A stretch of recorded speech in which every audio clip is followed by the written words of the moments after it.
नमस्कार दोस्तों, मैं आज हिंदी का एक व्याख्या जो है होता है 5 नंबर का, वो फिक्स रहता है, वो बताने जा रहा हूँ। तो व्याख्या आप किस प्रकार से करेंगे।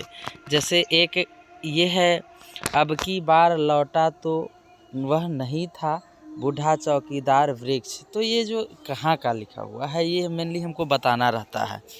तो चलिए व्याख्या लिख करके लिखते हैं। प्रस्तुत पंक्ति हमारे पाठ्य पुस्तक गोधली भाग 2 के कविता एक वृक्ष की हत्या शीर्षक से लिया गया है। इसके बाद आ जाते हैं, इसके जो कवि है कौन है। इसके कवि कुंवर नारायण जी है। इस कविता में कवि के घर के पास दरवाजे पर एक बूढ़ा चौकीदार की तरह एक पुराना पेड़ अर्थात वृक्ष रहता है। कवि को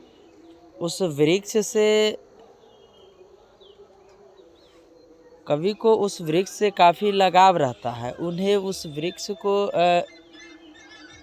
वृक्ष से काफ़ी मित्रता रहती है। कवि कहीं कुछ दिन के लिए चले जाते हैं और जब घर पे वापस आते हैं तो देखते हैं कि कोई जानी दुश्मन उस वृक्ष को काट करके ले गया है, जिससे कवि को जो है काफ़ी दुख होता है और यही इसका व्याख्या करता है। तो यह है कविता का। एक हम थोड़ा सा कहानी का बता देते हैं आपको दोस्तों।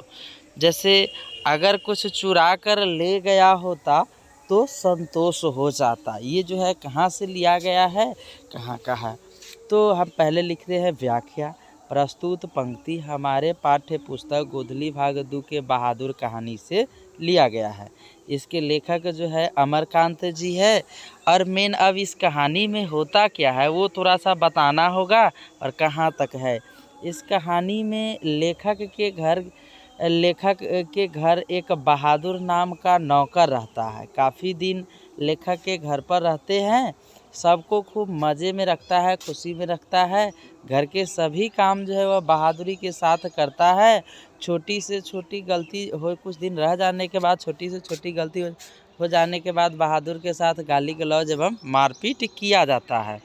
इसके बाद रिश्तेदार आते हैं तो उनके चोरी पर इल्ज़ाम भी लगाया जाता है। सिलबट्टा बरामदा में लेकर रखने जाते हैं तो टूट जाता है, जिससे उसको लगता है कि हमको काफ़ी मार पड़ेगी और लेखक के घर से भाग जाते हैं, छोड़ देते हैं उनका घर। जब लेखक दफ्तर से आते हैं तो देखते हैं कि निर्मला जो है रो रही होती है। तो रोने का कारण पूछती है तो सारी बात लेखक को निर्मला बताती है। इसके बाद लेखक जब पूछते हैं कि कुछ चुरा करके ले गया, तब निर्मला रोती हुई कहती है कि यही तो अफसोस है, अगर कुछ चुरा करके ले गया होता तो संतोष हो जाता है। ये जो है व्याख्या करता है। कहीं ना कहीं ये 5 नंबर का फिक्स रहता है। कहानियाँ तो इस प्रकार से लिख सकते हैं आप, 5 नंबर का रहता है। ओके, थैंक यू दोस्तों, फिर मिलेंगे अगले वीडियो के साथ।